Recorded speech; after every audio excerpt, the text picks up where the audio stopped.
E Ô, aí Dani, atrapalha. tem alimentos que interferem no nosso sono, que faz a gente dormir menos ou não dormir bem? Sim, sim. Existem alimentos que são mais energéticos, que eles trazem uma maior liga mais o nosso corpo, né. Então um grande exemplo é a cafeína. É. A cafeína, se a pessoa consome ali, se ela já tem um pouco de dificuldade de dormir e ela toma depois das 4 horas da tarde, por exemplo, ela vai afetar talvez o sono dela. Alguns chás que também são estimulantes, se a pessoa toma ali depois de um determinado horário, ela vai ter uma certa dificuldade. Então existem sim algumas coisas que acabam atrapalhando o nosso sono. Mas esses chás calmantes, tipo camomila, essas coisas, a gente Isso pode aí não, tomar, isso isso aí daí não já é interfere, até não, ajuda, isso aí é até melhor. ajuda, existe, exato. Do mesmo jeito que existem os que É, atrapalham, também tem tem. aqueles que ajudam a induzir o sono e tudo mais. E o ideal mesmo a gente dormir seria 8 horas de sono. É, hoje em dia tem muitos estudos que trazem que não existe mais uma Ah, quantidade é? X, exato. Então, cada pessoa tem uma necessidade de sono. Tem pessoas que precisam de 8 horas, tem pessoas que com 4 horas já conseguem fazer o ciclo completo de Nossa, sono. Tem pessoas que precisam de 10 horas para conseguir fazer o ciclo é. completo do Eu sono. preciso de 10 sem produção. Então, não tem realmente mais uma regra de, você precisa dormir 8 horas. Porque tem gente que até tá 4 horas de sono é o suficiente. Se a É, pessoa ficar mais 4 na cama, ela já acorda irritada, porque começa a doer verdade. o corpo, dói a cabeça, ela não aguenta mais ficar ali. É mesmo. Então, cada pessoa hoje em dia realmente tem uma quantidade ali que precisa dormir, não necessariamente às 8. E como que a nutrição esportiva, ela pode ajudar no emagrecimento? Eh a nutrição esportiva, ela visa, como eu falei, um bom desempenho do paciente dentro da atividade física. Isso. Além das atividades que a gente faz no dia, para a gente emagrecer, a gente precisa gastar calorias. Uhum. E a atividade é algo externo que a gente consegue colocar na nossa rotina para aumentar esse gasto calórico. Então, se o paciente tem um bom desempenho no treino, ele automaticamente aumenta o gasto calórico dele, aumenta a queima de gordura dele, de calorias, e, consequentemente, ele consegue emagrecer de uma forma mais fácil. E até mesmo o fato do paciente construir músculo. Então, o músculo no nosso corpo é algo que acelera o nosso metabolismo. A pessoa que é muito forte, ela consegue comer mais e ela não vai engordar com tanta facilidade, porque ela tem músculo para queimar aquela caloria que está entrando. Tá. Então, além de você conseguir aumentar o seu gasto praticando atividade física, você também consegue aumentar o seu gasto aumentando sua musculatura. Onde a gente tem mais músculo, a gente vai ter um menor acúmulo também de gordura. Então, a gente consegue Eu dessa vi forma. eu vi até um vídeo seu lá no seu Instagram, falando sobre a questão das refeições pré, né, e Sim, pós-treino. A maioria, né, dos nutricionistas e nutrólogos, enfim, eles passam pra gente comer proteína antes do treino, vamos supor, ovos, né. sim, Mas eu confesso pra você que eu acho pesado, assim, eu não fico legal. sim.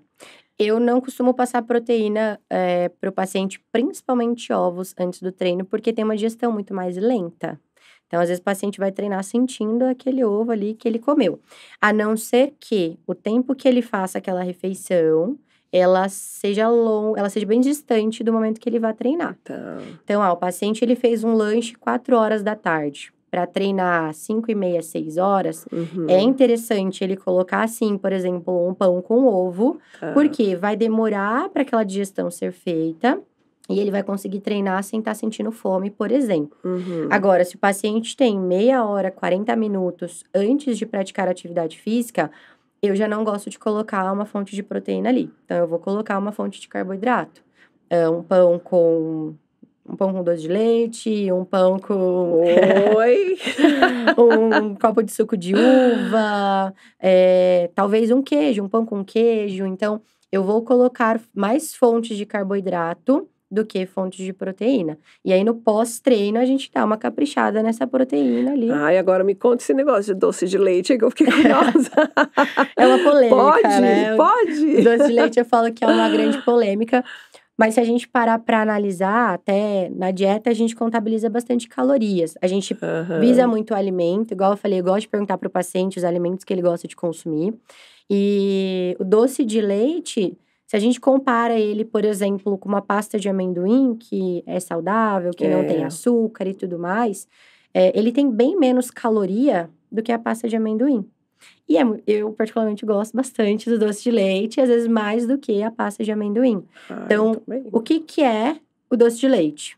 Ele é uma fonte de carboidrato, de absorção rápida. Então, por exemplo, para um pré-treino, que a pessoa tem meia hora para comer e ir treinar, o doce de leite ele entra como uma estratégia muito legal para dar essa energia ali para o paciente conseguir treinar. Mas também ele pode entrar como um pós-treino. Porque, como eu falei, quando a gente está treinando, a gente está quebrando o nosso músculo. Uhum. E quando a gente para de treinar, a gente precisa parar essa quebra. E a gente precisa aumentar glicogênio. E aí, o doce de leite, ele também pode entrar no pós-treino para diminuir essa quebra muscular mais rápida. Então, Olha. ele é uma fonte de carboidrato que pode ser utilizado tanto pré quanto pós-treino, ou às vezes até mesmo como uma sobremesa após das grandes refeições, então, ou almoço ou jantar, que vai ter ali uma fonte de fibra, que vai ter uma fonte de proteína. Então, não vai ser mais aquele pouco de carboidrato que vai estragar, pelo contrário, às vezes a pessoa vai ficar até feliz por ter um Verdade. docinho ali, Nossa, é né? bom, né? Mas o doce de leite, ele é algo bem polêmico mesmo. Tem gente que, não pode colocar na dieta. E É. tem gente que, ok, vamos colocar na dieta. Eu sou do vamos colocar na dieta, desde que bem encaixado, desde que Mas ele tem uma dentro ali. quantidade ali, Sim, ele né? tem uma quantidade. Ele tem Tá. uma Não é comer o quantidade. pote inteiro do doce. Não, pelo amor de Deus. Ele tem uma quantidade para ser consumido. Como todos os outros alimentos também, a gente coloca uma quantidade ali. A pessoa que ela treina, a dieta de uma pessoa que treina, ela não é uma dieta totalmente aberta. Ela é uma dieta que ela tem quantidades. Sim. Então, ela vai ter as gramagens dos alimentos que você precisa consumir no dia, né? Uhum. Diferente, às vezes, por exemplo, de um profissional que trabalha só com emagrecimento.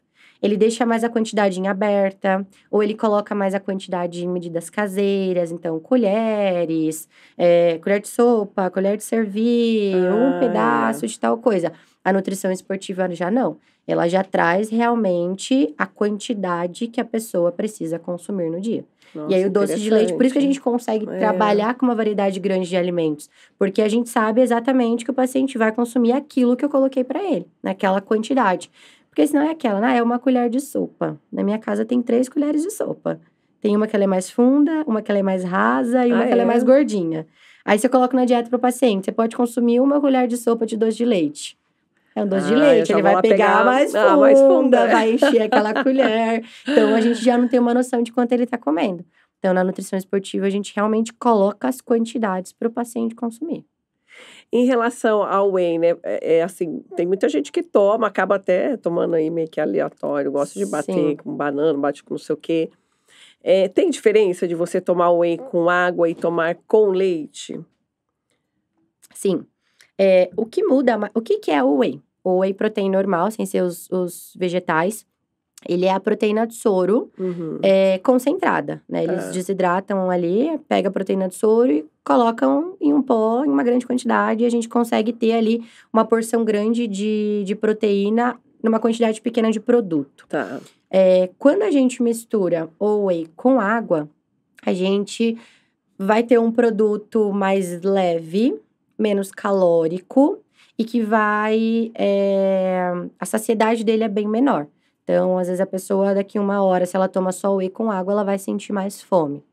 Se a gente mistura com leite, a gente muda a textura, então ele fica realmente Uhum. algo mais encorpado, vai aumentar um pouco mais as calorias daquele alimento, só que ele também vai trazer uma saciedade maior. Então, para a pessoa que, por exemplo, o lanche dela vai ser só whey com uma fruta, por exemplo, é mais interessante passar o whey com o leite do que com a água.